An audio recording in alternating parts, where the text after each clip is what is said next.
श्यामपुर के राज्य में दो लड़कियां राशि और सोनाली रहती थीं।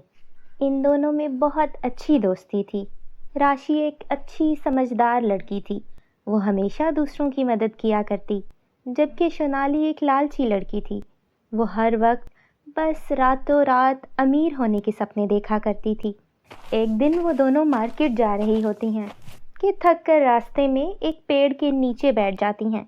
वह सोनाली कहती है, कितना अच्छा हो अगर ये पेड़ सोने का बन जाए और मैं इससे ढेर सारा सोना प्रकट करके बाजार में जाकर बेच आऊं और अपनी सारी मनोकामनाएं पूरी करूं।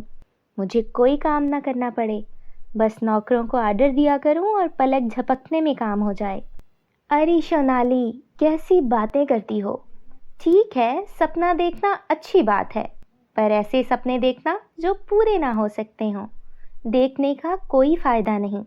अब देखो ना, ये पेड़ तो लकड़ी का है, इसे सोने में कौन बनाएगा। हाँ बस, तुम गरीबों वाली सोच ही रखना, जबकि अच्छे ख्यालात भी उन्हें आते हैं जिनको ऐसी चीज़ मिलनी होती है।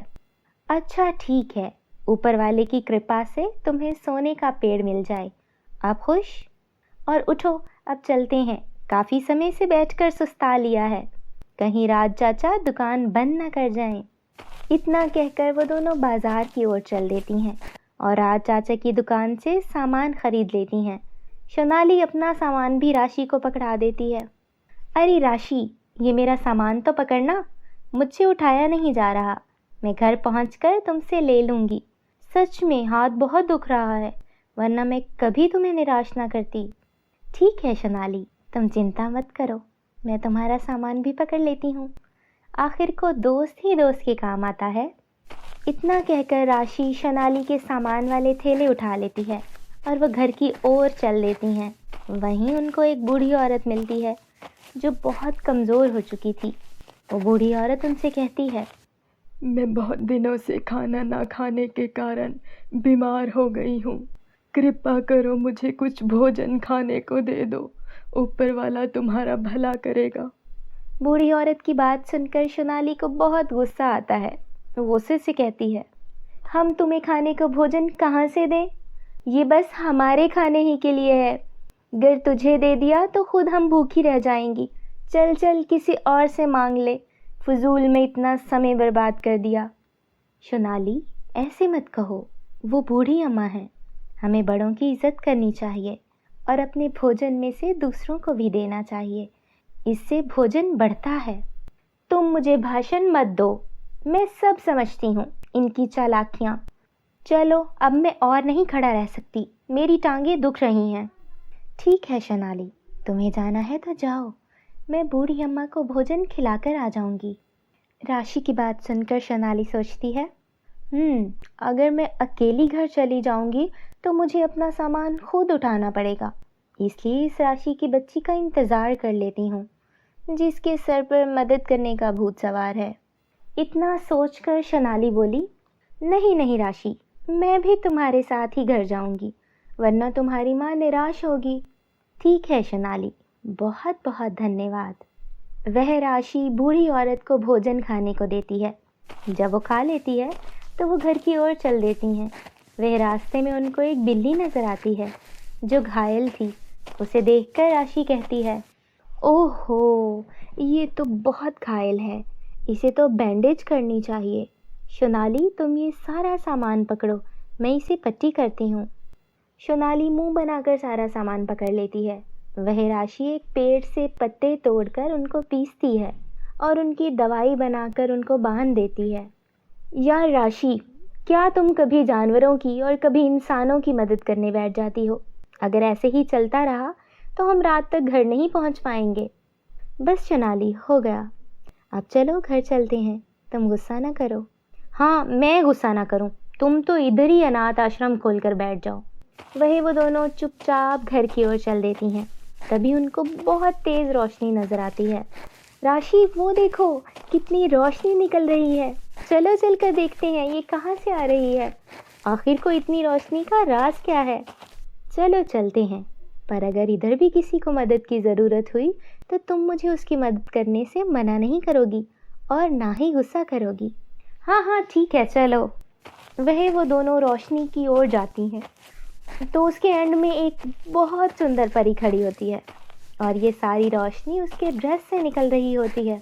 उसका इतना चमकदार ड्रेस देखकर वो दोनों हैरान हो जाती हैं। आओ आओ सोनाली और राशि, मैं तुम दोनों का ही इंतज़ार कर रही थी। हमारा इंतज़ार? पर क्यों सुंदर परी, हमारा इंतज़ार आप किस प्रकार से कर रही थीं? ताकि तुम दोनों को तुम्हारी पसंद का गिफ्ट दिया जाए, पर उसके लिए मैं तुम दोनों का एक टेस्ट लूँगी। जो इसमें कामयाब हुआ उसकी ही इच्छा पूरी की जाएगी। कैसा टेस्ट परी? जल्दी बताओ, मैं इसमें ज़रूर पास होंगी। इस घर के पीछे एक शेर है, उसके पास एक सेब का पेड़ है। उस पेड़ से तुम दोनों दो दो सेब तोड़ कर लाओ। जो सेब लाएगा उसे इनाम मिलेगा, लेकिन तुम दोनों इकट्ठी नहीं बल्कि बारी बारी जाओगी।